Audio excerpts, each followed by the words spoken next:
kembali lagi bersama saya, Yandri Bonababan, mahasiswa Universitas Samudra, pendidikan guru sekolah dasar, semester 5.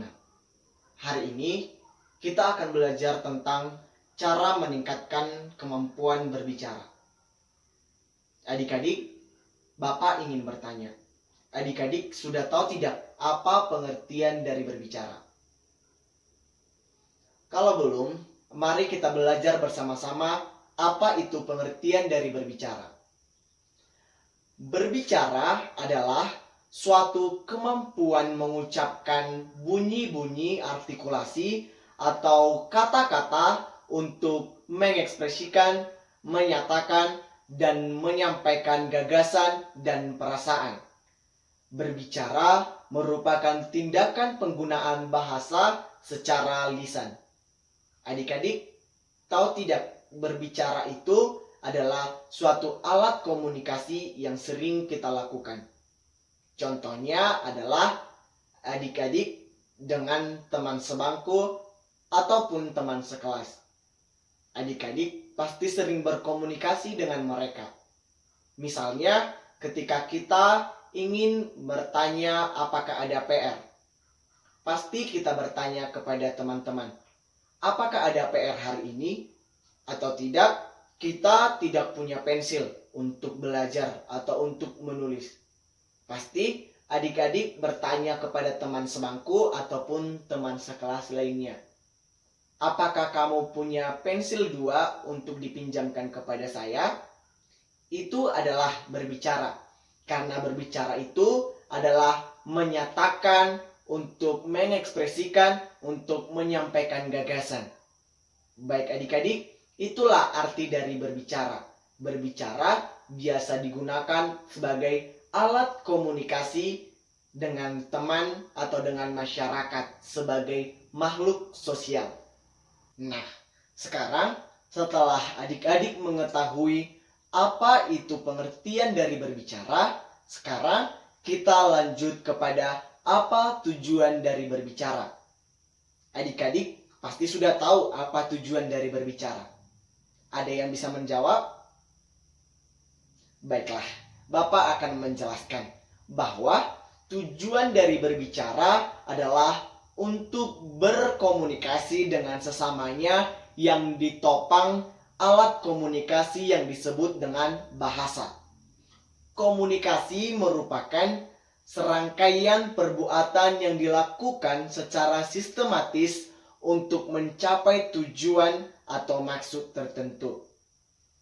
Tadi Bapak sudah memberi contoh dari berbicara. Misalnya ketika kita bertanya kepada teman apakah ada tugas, atau ketika kita membutuhkan pensil karena kita tidak mempunyai pensil untuk belajar.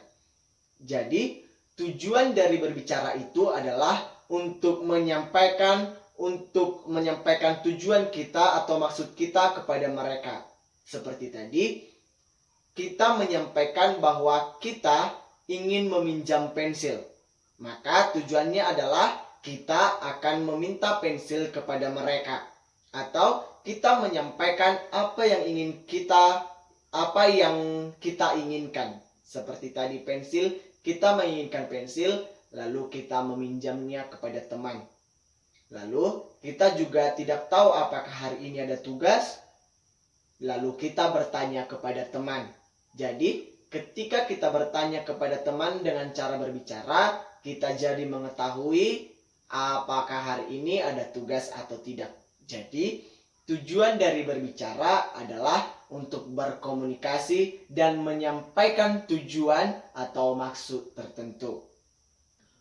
Tujuan dari berbicara yang berikutnya adalah berbicara untuk menghibur. Apakah berbicara untuk menghibur? Seperti apa contohnya? Adik-adik, berbicara untuk menghibur itu seperti pasti adik-adik punya teman-teman yang suka menghibur teman-teman. Menghibur itu adalah menjadikan suasana menjadi lebih sukacita, menjadikan suasana lebih gembira. Contohnya adalah seperti pelawak atau stand up comedy. Teman-teman pasti punya teman yang seperti itu. Yang berikutnya, tujuan dari berbicara adalah berbicara untuk menginformasikan. Contoh dari berbicara untuk menginformasikan adalah seperti seseorang yang menjelaskan tentang peraturan.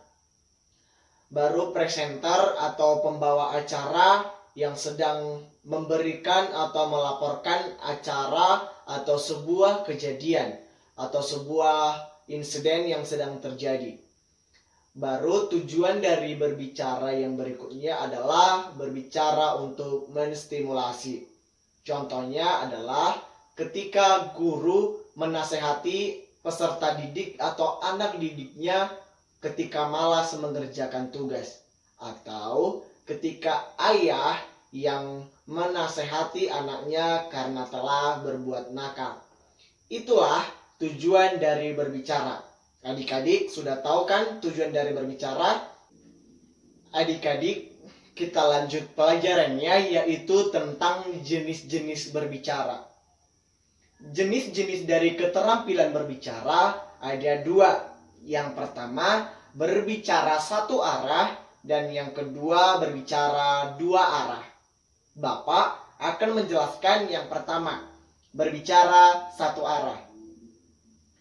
Adik-adik tahu tidak apa itu berbicara satu arah?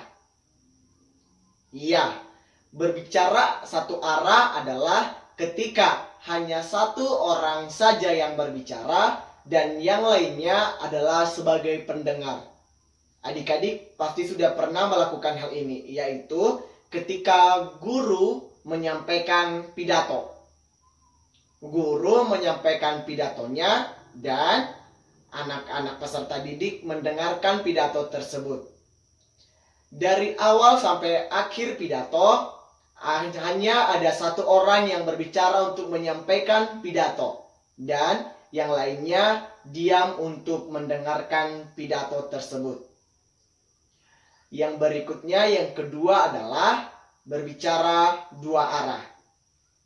Berbicara dua arah adalah ketika yang satu dan yang lainnya melakukan interaksi atau saling berhubungan.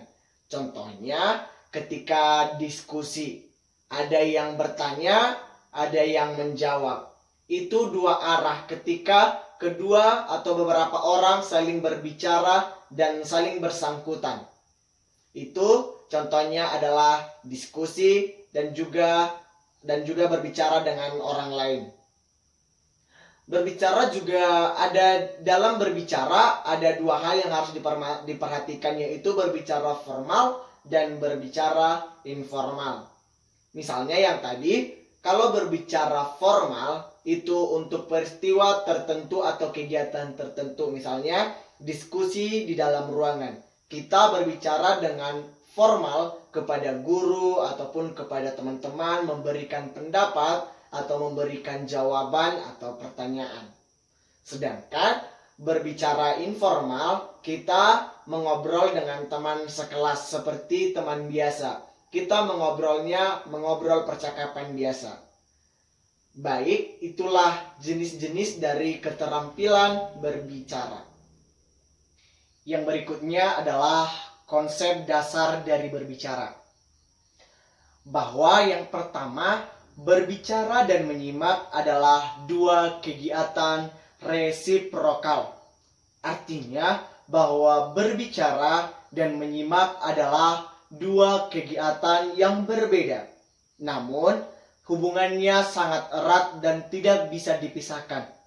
Seperti mata uang yang satu dengan mata uang yang di sisi yang satu lagi. Tidak bisa dipisahkan. Karena kegiatan berbicara dan menyimak saling melengkapi dan terpadu menjadi komunikasi lisan. Contohnya adalah pada saat mengobrol atau bercakap-cakap dengan teman sebangku atau teman kelas lainnya. Bahwa ketika kita sedang mengobrol, ketika teman kita berbicara, kita menyimak apa yang dia bicarakan. Lalu kita menyampaikan apa yang kita simak atau memberikan respon terhadap apa yang dibicarakan oleh teman kita, ataupun seperti berdiskusi. Ada yang memberikan pertanyaan, ketika diberikan pertanyaan kita menyimak ataupun ketika teman-teman yang lain menjawab pertanyaan tersebut, kita menyimak apa jawaban dari pertanyaan itu. Ataupun contoh yang lain, kalau kita sedang bertelepon atau ibu atau ayah sedang bertelepon, maka yang satu akan mendengarkan atau menyimak temannya bertelepon, lalu mereaksikan atau memberikan respon terhadap teman yang menyampaikan atau teman kita bertelepon tersebut. Baru konsep dasar dari berbicara yang kedua adalah berbicara adalah proses individu berkomunikasi. Seperti yang Bapak jelaskan pertama, bahwa tujuan dari berbicara adalah komunikasi. Jadi, konsep dasar dari berbicara yang kedua adalah bahwa berbicara adalah proses individu untuk berkomunikasi, yaitu berkomunikasi, memberikan pendapat, tanggapan dengan lingkungan sekitarnya. Itu adalah fungsi berbicara ataupun konsep dasar dari berbicara, bahwa berbicara adalah sebagai alat komunikasi. Konsep dasar dari berbicara yang berikutnya adalah bahwa berbicara adalah ekspresi yang kreatif. Melalui berbicara kreatif, kita bisa menyampaikan ide-ide kita yang kreatif, juga memanifestasikan kepribadian kita. Tidak hanya menggunakan pesona ucapan kata-kata dalam menyatakan yang hendak dikatakan, tetapi kita juga menyatakannya secara murni, secara fasih dan ceria, ataupun secara spontan. Tergantung kepada kita atau tergantung kepada teman-teman yang ingin berbicara, bahwa itu adalah alat utama untuk menciptakan dan menginformasikan ide-ide baru. Itu adalah konsep dari berbicara, konsep dasar dari berbicara. Berikutnya adalah bahwa berbicara adalah sebuah tingkah laku. Berbicara adalah ekspresi si pembicara. Atau teman-teman atau adik-adik semua, bahwa ketika kita marah, kita bisa mengekspresikan dari nada bicara kita. Itu adalah mengekspresikan bahwa bicara adalah tingkah laku. Melalui berbicara, pembicara sebenarnya menyatakan gambaran dirinya. Berbicara merupakan simbolis kepribadian dari si pembicara. Berbicara juga merupakan dinamika dalam pengertian melibatkan tujuan pembicara kepada kejadian di sekelilingnya kepada pendengarnya, atau kepada objek tertentu. Dalam kepribadian tersebut telah terselip tingkah laku kita. Karena itu, tepatlah bila dikatakan berbicara adalah tingkah laku. Yang berikutnya adalah bahwa berbicara adalah tingkah laku yang dipelajari. Berbicara sebagai tingkah laku sudah dipelajari oleh adik-adik di lingkungan keluarga, tetangga, ataupun lingkungan sekitar tempat kita tinggal sebelum kita masuk ke dalam sekolah. Keterampilan berbicara juga harus dibina oleh guru-guru melalui latihan pengucapan, latihan pelafalan, pengontrolan suara, pengendalian diri, gerak-gerik tubuh, pemilihan kata, kalimat, dan pelafalannya. Keterampilan berbicara juga semakin banyak adik-adik atau anak-anak berlatih berbicara, maka semakin dikuasai keterampilan berbicara itu. Tidak ada orang yang langsung terampil berbicara tanpa melalui proses latihan. Jadi, berbicara adalah tingkah laku yang harus dipelajari baru bisa dikuasai. Konsep dasar dari berbicara yang berikutnya adalah bahwa berbicara itu distimulasi oleh pengalaman. Maksudnya, bahwa berbicara adalah ekspresi diri. Bila diri pembicara terisi oleh pengetahuan dan pengalaman yang kaya, maka dengan mudah yang bersangkutan menguraikan pengetahuan dan pengalaman itu. Contohnya, ketika kita sudah banyak pengalaman, sudah banyak pengetahuan, sudah sering membaca banyak pengetahuan, maka dengan mudah kita akan berbicara dengan baik dan berbicara dengan benar. Yang berikutnya adalah berbicara untuk memperluas cakrawala. Paling sedikit, berbicara dapat digunakan untuk dua hal. Yang pertama, untuk mengekspresikan ide, perasaan, dan imajinasi. Kedua, bahwa berbicara dapat juga digunakan berbicara itu dapat digunakan untuk menambah pengetahuan dan memperluas cakrawala pengalaman. Yang berikutnya adalah pembelajaran yang biasa digunakan untuk meningkatkan kemampuan berbicara, yaitu yang pertama adalah dengan menggunakan beberapa metode. Seperti yang pertama adalah metode bercakap-cakap. Metode bercakap-cakap seperti biasanya guru bercakap-cakap dengan siswa. Dengan metode ini siswa akan merasa rileks dan akan berbicara seperti biasa halnya dengan guru. Ini mampu meningkatkan kemampuan berbicara terutama kepada siswa. Yang kedua adalah metode tanya jawab. Metode tanya jawab ini juga sangat berpengaruh untuk meningkatkan kemampuan dalam berbicara. Ketika kita memberikan melempar pertanyaan, siswa akan menjawab pertanyaan tersebut. Sebaliknya juga ketika siswa akan bertanya kepada kita menjawab, maka dengan respon itu akan mengembangkan kemampuan dari berbicara. Yang berikutnya adalah dengan menggunakan metode bercerita. Dengan menggunakan metode bercerita ini juga sangat efektif dalam meningkatkan kemampuan berbicara. Bercerita ini bisa dilakukan dengan lisan, dengan menggunakan kata-kata yang tidak terlalu rumit, tidak terlalu susah untuk dimengerti, sehingga ini akan mengembangkan kemampuan berpikir anak, juga mengembangkan kemampuan dalam bercerita, kemampuan dalam berbicara, dalam kemampuan meningkatkan berbicara anak. Mungkin ketiga metode ini biasa dilakukan untuk meningkatkan kemampuan berbicara anak. Yang pertama tadi adalah metode bercakap-cakap atau metode mengobrol dengan siswa. Yang kedua metode tanya jawab. Yang ketiga metode bercerita. Yang berikutnya adalah cara meningkatkan kemampuan berbicara, terutama kemampuan berbicara di depan umum. Dapat dilakukan dengan beberapa cara agar kita mampu meningkatkan kemampuan kita. Seperti yang pertama adalah latihan. Latihan berbicara secara teratur dapat membuat kita lebih siap untuk menghadapi audiens dengan berbagai karakter. Dengan berlatih secara teratur, kita terbiasa bertutur kata yang benar tanpa terbata-bata. Serta dengan banyak latihan berbicara akan merangsang otak kita untuk berpikir lebih cepat dan tanggap, serta terbiasa berbicara secara sistematis, dimulai dari sesuatu yang kompleks ke sesuatu yang khusus maupun sebaliknya. Yang berikutnya, yang kedua adalah banyak membaca. Dengan membaca, kita akan mengetahui hal baru yang sebelumnya tidak kita ketahui. Dengan wawasan yang luas akan membantu kita lebih siap berdiri di depan orang banyak, serta dapat mengembangkan pembicaraan secara spontan. Seperti jika kita sudah banyak membaca, maka kita akan memiliki banyak pengetahuan. Dan jika kita diminta untuk berbicara, kita akan mampu berbicara secara spontan dengan baik dan bagus. Dan ada hal juga, dan sebagian orang mungkin tidak setuju dengan hal ini. Namun perlu kita ketahui, saat tertawa, otak kita akan mendapat oksigen yang lebih banyak yang membuat kita menjadi tenang dan mengurangi rasa gugup, sehingga kita menghilangkan rasa panik di dalam berbicara.